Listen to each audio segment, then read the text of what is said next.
الرجيم بسم الله الرحمن الرحيم إن الله وملائكته يصلون على النبي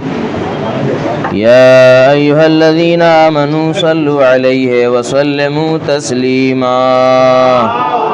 اللهم صل على محمد وآل محمد بسم الله الرحمن الرحيم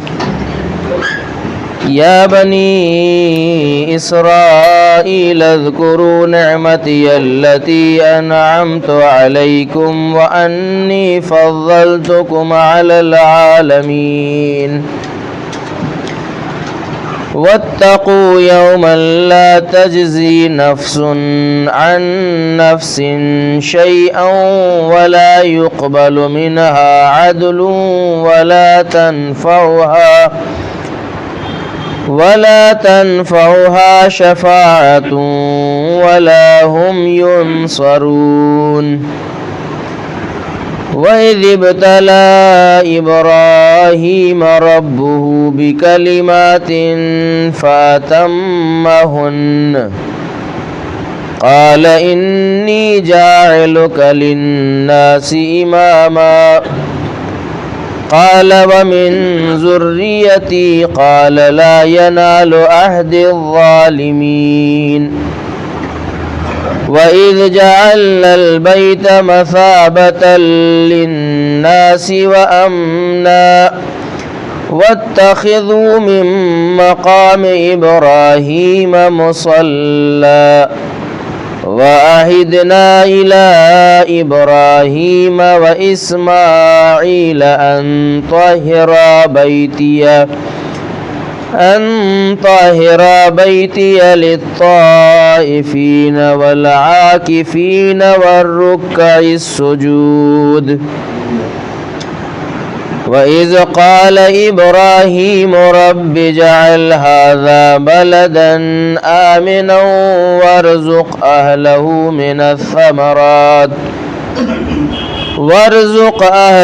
من الثمرات من آمن منهم بالله واليوم الآخر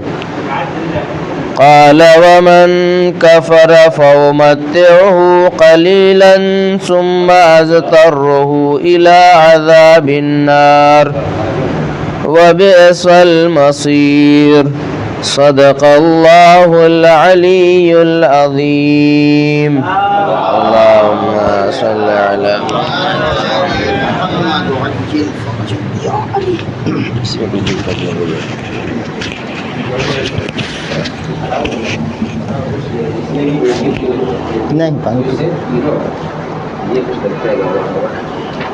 أعوذ بالله من الشيطان الرجيم بسم الله الرحمن الرحيم الحمد لله وكفى وسلام على عباده الذين اصطفى محمد وأهل بيته الطيبين الطاهرين الذين أذهب الله عنهم الرجس وطهرهم تطهيرا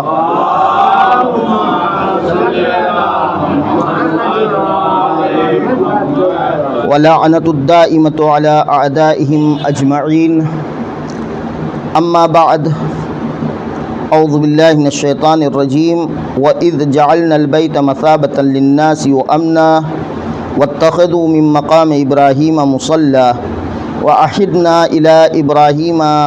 وإسماعيل أن طهر بيتي للطائفين والعاكفين والركع السجود۔ سورہ بقرہ کی آیت نمبر 125 کے ذیل میں تفسیر کے سلسلے کا آج دوسرا مرحلہ ہفتہ گزشتہ خانہ کعبہ کے متعلق اور خانہ کعبہ کی عظمت کے متعلق کچھ باتیں گزارش کی تھیں، جن کا خلاصہ یہ ہے کہ خانہ کعبہ کو پروردگار عالم نے مرکز ہدایت اور مرکز انسانیت قرار دیا ہے۔ خود یہ آیہ کریمہ کہ جس میں خانہ کعبہ کو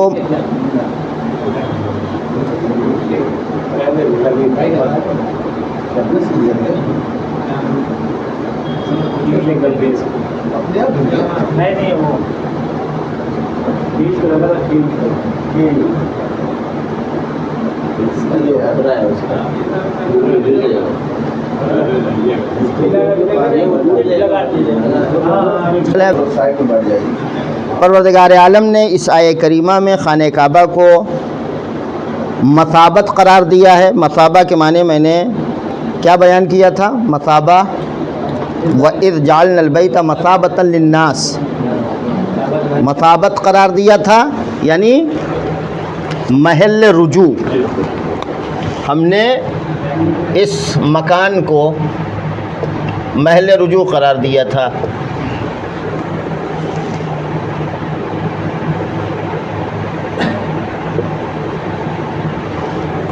چونکہ خانہ کعبہ کے پاس انسان پہنچتا ہے، متعدد روایات ہیں اس سلسلے میں، خانہ کعبہ کے قریب جب انسان جاتا ہے اور وہاں کے اعمال اور ارکان کو بجا لاتا ہے تو انسان ایسے ہی ہو جاتا ہے جیسے وہ ابھی اپنے ماں کے شکم سے پیدا ہوا، اتنا پاک و پاکیزہ، اتنا طیب و طاہر ہو جاتا ہے، بالکل معصوم مانند، اس کے اوپر کسی طرح کا گناہ نہیں رہے۔ جب انسان کے اوپر کسی طرح کا گناہ نہ ہو تو گویا وہ اپنی اصلی فطرت کی طرف، اس لیے کہ جس فطرت پہ پروردگار عالم نے پیدا کیا ہے وہ فطرت بالکل آلودہ نہیں ہے، اور جب انسان اس فطرت کی طرف پلٹ جاتا ہے تو اسی عنوان سے، چونکہ وہاں پہنچ کر انسان اسی اصل پاک و پاکیزہ فطرت کی طرف پلٹ جاتا ہے، لہٰذا اس خانہ کعبہ کو محل رجوع کہا گیا ہے۔ اور دوسرا لفظ قرآن مجید نے اس جگہ استعمال کیا، خانہ کعبہ کو محل امن بھی قرار دیا گیا ہے۔ اس کے بعد یہ بحث آئی کہ خانہ کعبہ کیوں اس کی 6 جہتیں ہیں، اور پھر خانہ کعبہ اس کے 4 گوشے کا فلسفہ کیا ہے، یہ 4 کونے جو ہیں اس کے 4 ستون، اس کا کیا فلسفہ ہے، یہ بیان کیا تھا کہ چونکہ اسی کے مد مقابل خانہ کعبہ کی جو چوڑائی ہے اور چاروں کونے سے آپ ایک سیدھا کھمبا لے جائیں، سیدھا ستون لے جائیں، یہ عرش الہی تک پہنچے گا، وہاں پہ بیت معمور ہے، بیت معمور کے بعد جو ہے وہ عرش الہی ہے۔ اور پھر 4 گوشے ہونے کا فلسفہ یہ بیان کیا کہ چونکہ توحید کے یہ 4 اہم ترین رکن ہیں، سبحان اللہ والحمد للہ ولا الہ الا اللہ واللہ اکبر، البتہ یہاں پہ بھی مرحلہ بے مرحلہ ہے، یہ توحید کے مراتب ہیں در حقیقت، جسے ہم تسبیحات 4 کہتے ہیں، اور اسی لیے اس کی اہمیت کی خاطر نماز میں جو تیسری اور چوتھی رکعت ہے، تیسری اور چوتھی رکعت میں سورہ حمد سے زیادہ افضل تسبیحات 4 کا پڑھنا ہے، چونکہ یہ تسبیحات 4 جو ہیں یہ در حقیقت یہ توحید کے مراتب ہیں، جو توحید کا رتبہ شروع ہو رہا ہے، انسان سبحان اللہ سے شروع کرتا ہے، اس کے بعد تحمید ہوتی ہے، انسان اللہ کی حمد کرتا ہے والحمدللہ، پھر تحلیل کرتا ہے لا الہ الا اللہ۔ جب یہ 3 مراتب پورے ہو جاتے ہیں کہ تو اس وقت انسان اس لائق ہوتا ہے کہ وہاں یہ کہہ سکے اللہ اکبر، ورنہ حقیقت حال یہی ہے کہ جب تک تینوں مرحلے توحید کے پورے نہ ہوں تو یہ صرف اللہ اکبر ہمارا اور آپ کا اللہ اکبر ہوگا۔ واقعی اللہ اکبر اسی وقت ہوگا جب انسان توحید کے اس 4تھے مرحلے میں پہنچ جائے، اس لیے کہ اللہ اکبر جسے ہم اور آپ آسانی سے کہہ دیتے ہیں، اس اللہ اکبر میں بڑی معنویت اور بڑی گہرائی پائی جاتی ہے۔ بہرحال اس سلسلے میں چونکہ خانہ کعبہ یہ 4 گوشہ بتایا، اور 4 گوشے کے اعتبار سے اس کے مراتب اور پھر خانہ کعبہ کی اہمیت کی بات آئی تھی، تو محمد عباس بھائی نے ایک سوال کیا اور سوال بجا ہے۔ دیکھیں اگر ہم اپنی زبان سے کسی کا شکریہ نہ ادا کریں سوال کرنے پر تو بہرحال دل سے اس کے ممنون ضرور ہوتے ہیں، کیونکہ جب سوال ہوتا ہے تو سوال کے ضمن میں ہماری جستجو جو ہے وہ بڑھ جاتی ہے، اور جستجو کرنا پھر ہماری مجبوری ہو جاتی ہے۔ تو سوال یہ تھا کہ آخر کیا وجہ تھی کہ پروردگار عالم نے بیت المقدس کو مسلمانوں کا قبلہ اول بنایا ہے؟ خانہ کعبہ کی جب اتنی عظمت ہے تو پھر خانہ کعبہ کی عظمت ایسا نہیں ہے کہ پیغمبر اکرم صلی اللہ علیہ وآلہ وسلم کے زمانے میں اس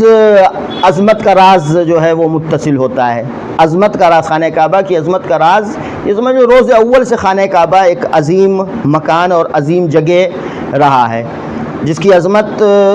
میں کوئی شک نہیں جناب آدم علیہ الصلاۃ والسلام کے زمانے سے خانہ کعبہ کی جگہ ہی نہیں بلکہ جناب آدم علیہ السلام نے کچھ جیسے ہوتا ہے پتھر کے نشانات لگا دیے تھے، جیسے ادھا پتھر رکھ کے نشان لگایا جاتا، اس طریقے سے نشان لگا دی، لیکن دیوار کی شکل میں جناب ابراہیم علیہ الصلاۃ والسلام کے دور میں آیا۔ تو پھر ادھر بیت المقدس کی طرف کیوں مسلمانوں کا رخ کیا گیا؟ جب نماز کا حکم آیا ہے، نماز کا حکم کس سن میں آیا ہے؟ تقریباً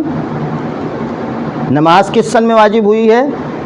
قیصر صاحب کو بڑا ڈیپ مطالعہ رہتا ہے لیکن پتہ نہیں کیوں خاموش ہو جاتے ہیں یہاں پہ۔ یہ نماز کا حکم سن، آپ معراج پیغمبر اکرم صلی اللہ علیہ وسلم کی معراج لے لیجئے اور نماز کا حکم لے لیجئے، وہی 2 ہجری آئے گا۔ یہ 2 ہجری سے لے کر تقریباً 17 مہینے تک، نماز کا حکم آنے کے بعد 17 مہینے تک مسلمانوں نے خانہ بیت المقدس کی طرف رخ کر کے نماز ادا کیا ہے۔ 17 مہینے تک، بعض تاریخوں میں اس سے بھی زیادہ ہے کہ 20 مہینے تک، بعض میں 26 مہینے تک، اس طریقے سے مختلف روایات ہیں، لیکن زیادہ تر جو 7 مہینے کا بھی تذکرہ پایا جاتا ہے، لیکن 17 مہینے والی روایت جو ہے اس پہ زیادہ علماء نے اس کی تائید کی ہے اور اسی پر زور دیا ہے۔ لیکن اب سوال یہ پیدا ہوتا ہے کہ مسلمانوں کو ابتدا سے لے کر 7 مہینہ یا 17 مہینہ یہ جو بھی ان کو بیت المقدس کی طرف رخ کر کے نماز کیوں پڑھوایا گیا؟ کیوں ادھر؟ اگر خانہ کعبہ اپنی جگہ پہلے ہی سے ایک عظیم المرتبت مکان تھا، ایک عظیم جگہ تھی، تو پہلے ہی دن سے رخ ادھر ہونا چاہیے تھا، تو اتنے مہینے جو بیت المقدس کی طرف رخ تھا مسلمانوں کا، اس کا راز کیا ہے، اس کی وجہ کیا ہے؟ چونکہ پروردگار عالم کی نظر میں مسلمانوں اور مومنین کی تربیت یہ بہت اہمیت کی حامل ہے۔ جو لوگ مسلمان ہوئے تھے، مسلمان ہونے کے باوجود ان کی نظر میں خانہ کعبہ بہرحال ایک عظمت کی حامل جگہ تھی، اور ان کے ذہن میں پہلے سے تصور یہ تھا کہ ہمارا دینی، ہمارا جو ہے مذہبی سینٹر یہی خانہ کعبہ ہے، اور ہم کو اگر نماز کا حکم دیا جا رہا ہے تو ہماری نماز جو ہے اسی کی طرف ہونا چاہیے، جس لیے کہ ہم عبادت جتنی اب تک کرتے رہے ہیں اس سب کے عبادتوں کا مرکز یہی رہا، ہماری نماز بھی اسی طرف ہونی چاہیے۔ مسلمان جو ہو چکے تھے ان کی بھی ذہنیت یہی تھی، لہذا پروردگار عالم نے ان کی ٹریننگ کرنے کے لیے پہلے انہیں حکم دیا کہ دیکھو ٹھیک ہے وہ تمہاری ذہنیت تمہارے اپنی ایک جگہ پائی جاتی ہے، لیکن ہم یہی چاہتے ہیں کہ تمہارے اندر نفس پرستی نہ پائی جائے،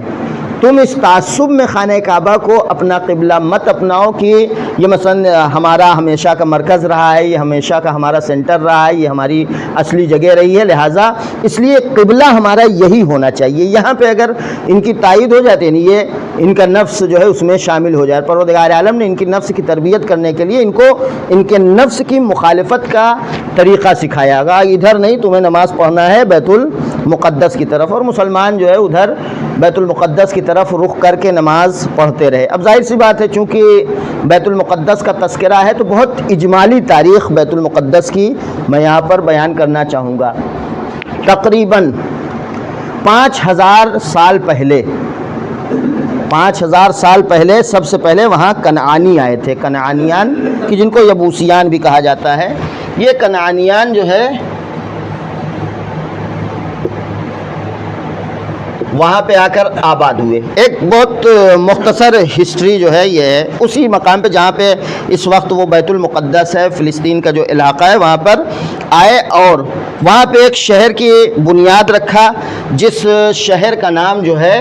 انہوں نے یبوس رکھا، یبوس اس شہر کا نام رکھا، اور بعد میں یبوس یہ بے واو سین، اس کے بعد یہ نام جو ہے تبدیل ہوا اور سلیم کے نام سے، اور سلیم کی جسے بعد میں جو ہے وہ یہ سین جو تھا وہ شین میں تبدیل ہو گیا، ان کے نزدیک یہی اصطلاح رہ گئی ہے، لیکن انگریزی میں جو ان کی یہودیوں کی اپنی زبان ہے اس میں تقریباً وہ جیروسلم پڑھا جاتا ہے، اور ہندی میں جو ہے وہ ہیروشلم پڑھا جاتا ہے، وہ اس میں انگلش میں، اور ہندی والے اسے یروشلم کہتے ہیں۔ بہرحال یہ جگہ جب اس شہر میں تبدیل، اس لفظ کے معنی ہیں یعنی شہر امن، مکان امن اور دوستی۔ یہاں پر بنی اسرائیل صرف 4 صدیوں تک مقیم رہے، 4 صدیوں تک بنی اسرائیل مقیم رہے، اور 2 سال ایرانیوں کا یہاں پہ قبضہ رہا ہے، 4 سال رومیوں کے اختیار میں رہا ہے، 2 سال یونانیوں کے اختیار میں رہا ہے۔ اس کے بعد سے 16ویں ہجری سے لے کر، یعنی غاصب دوم کے زمانے سے لے کر یہ تقریباً 1917 تک، سوائے 1 سال کے، بیچ میں 1 سال اس پر دوسروں کا قبضہ رہا ہے،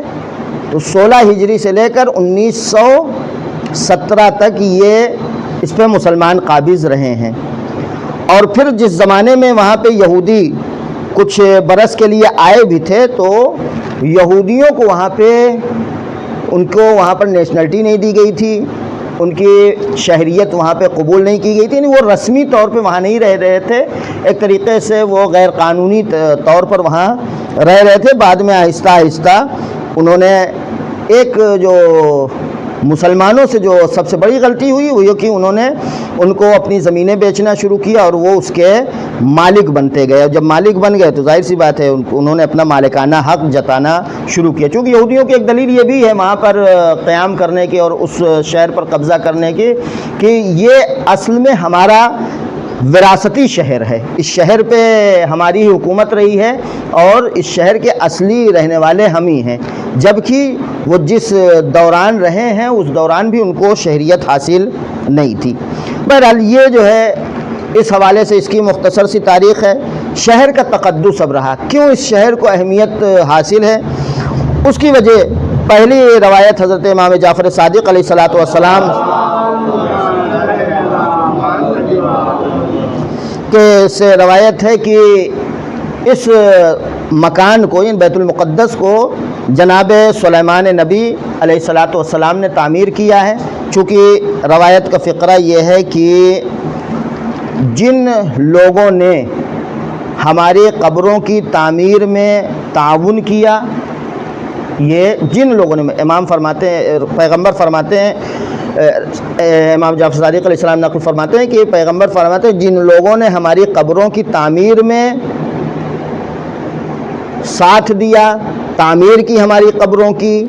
گویا ان لوگوں نے جناب سلیمان کے ساتھ بیت المقدس کی تعمیر میں شرکت کی۔ لہذا مثلا جو مومنین جاتے ہیں وہاں پہ تعاون کرتے ہیں تعمیراتی کاموں میں، تو وہ گویا ایسے ہی اس کا ثواب کہ یہ جو ہے انہوں نے بیت المقدس کی تعمیر میں جناب سلیمان نبی کا ساتھ دیا ہے۔ اسی طریقے سے جناب یعقوب جب دفن ہوئے، ان کی دنیا سے رحلت ہوئی ہے، تو جناب یعقوب کو جناب یوسف نے ایک تابوت میں رکھا اور لا کر وہیں پر دفن کیا ہے۔ مسلمانوں کے قبلہ اول ہونے کی حیثیت سے بھی اس کو اہمیت حاصل ہے، اور پیغمبر کے معراج کا مبدا بھی یہی ہے اور منتہا بھی یہی ہے، یعنی جب معراج کی شروعات ہوئی ہے تو وہ بھی یہیں سے ہوئی ہے، اور اس کے بعد جب آپ واپس آئے ہیں تو بھی اسی مقام پر واپس آئے ہیں۔ اسی کے ساتھ ساتھ بعض جو ہے روایتیں ہیں اس کے فضائل کے سلسلے میں۔ مولا متقیان علی بن ابی طالب علیہ السلام فرماتے ہیں کہ 4 جگہوں کو بہشتی محل کہا جاتا ہے، 4 مقامات ایسے ہیں جن کو جنتی محل کہا جاتا ہے۔ ایک مسجد الحرام، دوسرے مسجد النبی صلی اللہ علیہ وسلم، تیسرے بیت المقدس، اور چوتھی مسجد کوفہ۔ اس میں نماز کی ادائیگی جو ہے وہ حج کے برابر ہے۔ اگر کوئی بھی انسان ان 4 مسجدوں میں نماز پڑھتا ہے تو اسے حج اور عمرے کا ثواب ملتا ہے۔ کوئی بھی انسان ان جو 4 مسجدوں کا تذکرہ کیا گیا ہے۔ ایک نماز، پیغمبر اکرم صلی اللہ علیہ وآلہ وسلم سے روایت ہے کہ ایک نماز پڑھنا بیت المقدس میں، ایک نماز پڑھنا جو ہے وہ 1000 نماز کے برابر ہے۔ اس کے علاوہ ایک بہت اہم روایت وہ یہ ہے کہ جب پیغمبر اکرم صلی اللہ علیہ وسلم اس جگہ سے معراج پر گئے ہیں تو وہاں پر ایک پتھر کو پیغمبر نے دیکھا کہ جس پتھر پر لکھا ہوا تھا لا الہ الا اللہ محمد رسول اللہ، اور اس کے بعد ایک جملہ لکھا ہوا، تو اس کا مطلب یہ تھا کہ اور میں تائید کرتا ہوں رسول کے جانشین کی۔ تو وہاں پیغمبر نے جناب جبرائیل سے سوال کیا کہ جبرائیل یہ بتاؤ کہ یہ جو لکھا ہوا ہے پروردگار کہہ رہا ہے میں تائید کرتا ہوں رسول کے جانشین کی، یہ ہمارا جانشین کون ہوگا؟ تو جناب جبرائیل نے کہا کہ آپ کے وصی اور آپ کے جانشین حضرت علی ابن ابی طالب علیہ السلام ہوں گے۔ اچھا، مومنین کی ارواحیں، یہ روایت امام حسین علیہ السلام سے ہے، مومنین کی ارواحیں جب ان کو گپ شپ کرنے کا دل چاہتا ہے تو وہ کہاں اکٹھا ہوتی ہیں؟ اس کے لیے بھی امام حسین علیہ السلام سے روایت یہ ہے کہ شب جمعہ میں یہ روحیں وہی بیت المقدس میں اکٹھا ہوتی ہیں مومنین کی آپس میں وہاں پر گفتگو کرنے کے لیے۔ بہرحال یہ ایک مختصر سی تاریخ اور مختصر سے جو ہے وہ معلومات تھی بیت المقدس کے متعلق۔ اب رہا سوال خانہ کعبہ کی عظمت کا کہ خانہ کعبہ کو محل رجوع پروردگار عالم نے کیوں قرار دیا ہے۔ اگرچہ خانہ کعبہ کے بھی خود عظمت کا ایک راز ہے جو انشاءاللہ اگلے درس میں بیان کیا جائے گا، لیکن یہاں پر محل رجوع کے اعتبار سے خانہ کعبہ محل رجوع ہے۔ وہاں پہنچنے کے بعد ہم درقیقت اپنی فطرت کی طرف پلٹ جاتے ہیں، لیکن ایک یہاں پر سوال یہ پیدا ہوتا ہے کہ وہاں جو جائے صرف وہی فطرت کی طرف پلٹے گا یا نہیں؟ خانہ کعبہ جو نہیں پہنچ پا رہے ہیں، جو مستطیع نہیں ہیں، جو کسی وجہ سے کسی مجبوری سے نہیں جا پا رہے ہیں، آیا ان کے لیے بھی محل بازگشت ہے، محل رجوع ہے؟ اس خانہ کعبہ کے ذریعے سے وہ بھی جو ہے ہدایت پا سکتے ہیں، وہ بھی بلندی کی طرف پرواز کر سکتے ہیں یا نہیں؟ بہرحال اس کا جواب جو ہے وہ ہاں میں ہے کہ جو لوگ نہیں پہنچ پا رہے ہیں ان کے لیے بھی، ایسا نہیں ہے کہ جو پہنچ رہے ہیں صرف انہی کے لیے محل ہدایت ہے خانہ کعبہ۔ خانہ کعبہ جو نہیں پہنچ رہے ہیں ان کے لیے بھی، خانہ کعبہ کو پروردگار عالم نے اسی لیے ہمیں اور آپ کو خانہ کعبہ سے کبھی بھی پروردگار عالم نے چاہا نہیں ہے کہ ہم اور آپ دور رہیں کسی بھی مرحلے میں زندگی کے کسی بھی حالت میں۔ حد یہ میں نے ہفتہ گزشتہ کہا تھا، حد یہ ہے کہ مرنے کے بعد بھی وہ نہیں چاہتا کہ ہمارا جو ہے وہ خانہ کعبہ سے رخ جدا ہو جائے۔ سونے کی حالت میں ہو تو بھی پروردگار عالم نہیں چاہتا ہے کہ ہم خانہ کعبہ سے جدا ہو جائیں۔ ذرا سی توہین خانہ کعبہ کی پروردگار عالم کو برداشت نہیں ہے، وہ نہیں چاہتا کہ ہم جب نجاست کی حالت میں ہوں اور ہم غلاظت کی حالت میں ہوں تو اس حالت میں ہمارا جو ہے پشت خانہ کعبہ کی طرف ہو۔ تو اس کا راز یہ چونکہ پروردگار عالم اس منزل کمال تک ہمیں پہنچانا چاہتا ہے کہ جو وہی چار گوشے جو عرش الہی کے ہیں ہمیں اس کمال تک پہنچانا ہے، لیکن ظاہر سی بات ہے ہم انسانوں کا سفر جو ہے وہ اسی زمین پر شروع ہوتا ہے۔ یہ انسان کے کمال کا سفر جو ہے ہمیشہ یہ ذہن میں رکھیے گا، انسان کے کمال کا سفر جو ہے وہ مرنے کے بعد نہیں شروع ہوتا ہے، انسانوں کے کمال کا سفر اسی زمین پر شروع ہوتا ہے۔ اسی لیے اسی زمین پر خانہ کعبہ ہمارے لیے ہماری ہمراہی کرتا ہے، خانہ کعبہ ہمیں سیر کرواتا ہے، ہمیں سفر کرواتا ہے، اور اسی زمین پر رہ کر ہم کو خانہ کعبہ کے ساتھ سفر کر کے اس بیت معمور تک پہنچنا ہے، اور بیت معمور سے پھر اس بنیاد توحید جو چار کلمے میں نے بتائے ہیں ان چار بنیاد توحید تک ہمیں پہنچنا ہے۔ لہذا زندگی میں اس پہلو پر ہمیشہ انسان کو نظر رکھنا چاہیے کہ ہمارے کمال کا سفر اسی زمین پر طے ہوگا۔ لہذا جو لوگ کبھی کبھی مرنے کی دعا کرنے لگتے ہیں اور یہ خواہش کرتے ہیں کہ جلدی مر جائیں گے تو کم گناہ ہوگا، جلد پروردگار عالم نے جو عمر دی ہے، یہ جو زندگی دی ہے، جو ہمیں زمین پر بھیجا ہے، وہ اسی لیے تاکہ ہم جو ہے وہ کمال کا سفر کر سکیں، طے کر سکیں۔ لہذا اگر کوئی، اسی لیے یہ جو کہا جاتا ہے خودکشی جو ہے ایک ایسا گناہ ہے جو قابل بخشش نہیں ہے، وجہ یہی ہے کہ پروردگار عالم نے ہمیں کمال تک پہنچنے کے لیے ایک راستہ دیا تھا، ہم نے اسی راستے پر ایک رکاوٹ پیدا کر دیا۔ پروردگار عالم کو یہ برداشت نہیں ہے کہ ہم نے جو اسے راستہ کمال تک پہنچنے کا دیا تھا اس نے اسی راستے کو بند کر دیا ہے۔ لہذا ہمیں جو سفر کرنا ہے وہ اسی زمین پر کرنا ہے اور خانہ کعبہ کے ساتھ کرنا ہے، لیکن خانہ کعبہ کے ساتھ ایک اور شرط ہے، وہ انشاءاللہ اگلے درس میں بیان کیا جائے کہ خانہ کعبہ کا قوام خود کس کے ساتھ ہے۔ خانہ کعبہ اگرچہ وہ وہی گارا مٹی کی ایک دیوار ہے، خانہ کعبہ جو گارا مٹی کی دیوار ہے، یہی خانہ کعبہ ہمیں اور آپ کو ہدایت کرتا ہے، یہی ہمیں کمال تک لے جاتا ہے، لیکن اس خانہ کعبہ کا قیام کس چیز پر ہے؟ اب یہاں پر محل بازگشت کیسے ہے؟ خانہ خاص کر وہ روایت جو کہتی ہے جو وہاں پہ پہنچتے ہیں اور طواف کرتے ہیں، اعمال انجام دیتے ہیں، وہ پاک ہو جاتے ہیں، وہ اپنی فطرت کی طرف پلٹ جاتے ہیں، وہ کیسے؟ اس سلسلے میں روایت ہے، بڑی مفصل روایت ہے، میں خلاصہ بیان کر رہا ہوں اس کا۔ روایت یہ ہے کہ چونکہ جب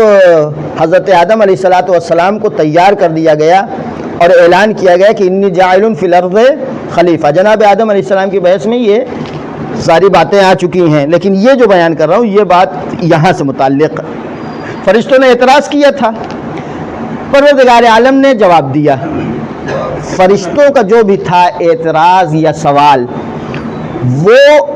بہرحال ہماری نظر میں اور ہمارے اعتبار سے گناہ نہیں تھا، ایک سوال ہے، سوال کیا تھا، لیکن فرشتوں کی نظر میں حضرت حق کے حضور میں صرف اتنا سوال کر لینا ان کے لیے ایک بہت بڑا گناہ کا باعث بن رہا تھا۔ وہ ان کے اندر ایک احساس پیدا ہوا کہ ہم نے حضرت حق کے حضور میں، ہم نے پروردگار عالم کے حضور میں ایک سوال کیا ہے۔ وہ گویا وہ اپنا اعتراض ہی تھا ان کا، ان کو یہ احساس ہوا کہ یہ تو ہم نے جسارت کر دی ہے پروردگار عالم کی بارگاہ میں، کہ ہم نے سوال کر لیا کہ ہم تیری تسبیح و تقدیس کرتے ہیں، تو کیسے ایک ایسی مخلوق کو زمین پر خلیفہ اور جانشین اپنا بنا رہا ہے کہ جو فساد اور خرزی پیدا کرے۔ لہٰذا فرشتوں نے اس قضیے کے بعد سے جب یہ معاملہ رفع دفع ہو گیا، سجدے وجدے کا معاملہ، تو فرشتوں نے پروردگار عالم کی بارگاہ میں باقاعدہ التجا کی کہ پروردگار کوئی ایسا راستہ بتا کہ جس راستے سے ہم لوگوں سے جو خطا ہوئی ہے، ہم لوگوں سے جو غلطی ہوئی ہے، آپ اس کو جس لفظ میں تعبیر کر دیں، بہرحال ہم جو ہے اس احساس گناہ سے باہر آ سکیں۔ ہم نے جو اپنے اندر ایک نقص پیدا کر لیا ہے تیرے حضور میں سوال کر کے، ہم نے جو اپنے اندر ایک عیب پیدا کر لیا ہے، اس عیب سے ہم کس طریقے سے باہر آ سکتے ہیں؟ تو اس وقت پروردگار عالم نے بیت معمور تشکیل دیا، اس وقت پروردگار عالم نے عرش الہی کو تشکیل دیا اور کہا کہ تم اس کا طواف کر کے اپنے اس احساس گناہ سے باہر نکل سکتے ہو، اپنے اس نقص اور عیب سے باہر نکل سکتے ہو۔ تو جب فرشتوں نے جو ہے وہاں پر طواف کیا، جو فرشتے طواف کرتے گئے ان کا وہ نقص اور عیب دور ہوتا گیا۔ اور روایت میں یہ بھی ہے کہ جو فرشتے ایک بار کر لیتے ہیں ان کو دوبارہ وہاں طواف کرنے کا موقع نہیں ملتا ہے۔ اب آپ لوگ سمجھ سکتے ہیں کہ فرشتوں کی تعداد کتنی ہوگی، کتنی تعداد ہوگی کہ وہ جو ایک بار طواف کر لے رہے ہیں ان کو دوبارہ چانس نہیں مل رہا ہے، نہیں موقع نہیں مل رہا ہے۔ اگر صرف جو ہے فرشتوں کی تعداد کے اعتبار سے انسان جو ہے وہ اللہ کی قدرت کو پرکھنا چاہے تو یہی سمجھ لے کہ ہم فرشتوں کے مقابل میں بس اتنے سے ہیں۔ جس دن پروردگار عالم صرف فرشتوں کے ذریعے سے ہم کو نابود کرنا چاہے گا تو اس کو وقت نہیں لگے گا۔ وہ ارادہ، قدرت اور دوسری چیزیں، صرف ظاہری اعتبار سے بھی اگر ہم سوچیں تو یہاں پہ بھی روح کانپ جائے گی انسان کی کہ کتنے فرشتے ہیں اس کے پاس۔ جب وہاں پہ یہ اس بیت معمور کے ذریعے سے یہ مرحلہ انجام پایا کہ فرشتوں کا نقص اور عیب، فرشتوں کے اندر جو خلا پیدا ہو گیا تھا، فرشتوں کے اندر جو ایک خالی پن پیدا ہو گیا تھا، اس کا جبران وہ طواف کر لیتا ہے۔ تو پروردگار عالم نے اسی کے بالکل مد مقابل میں زمین پر بھی ایک ایسا گھر بنایا کہ جب انسان وہ اپنی فطرت سے دور ہو جائیں، پروردگار عالم سے دور ہو جائیں، پروردگار عالم سے ان کی دوری ہو جائے تو وہ آئیں اور اس گھر کا طواف کر لیں اور ہم اس گھر کے طواف کے طفیل میں ان کے گناہوں کو معاف کر دیں گے۔ وصلی اللہ علی محمد و آلہ الطاہرین۔ درس نمبر 106 ہے آج کا۔